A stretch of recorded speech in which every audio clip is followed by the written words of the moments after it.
Welcome to Fizraz, my everyday lifestyle channel.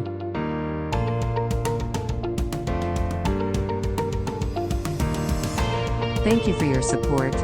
Please click like, share and subscribe.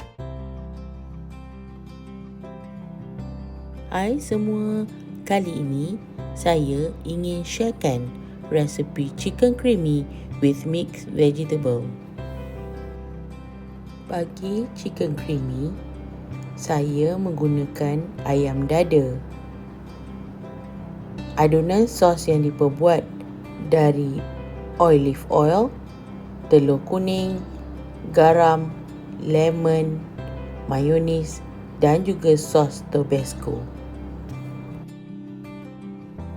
Bagi salad pula, saya menggunakan timun jepun, jagung, daun bawang, bawang merah dan juga tomato.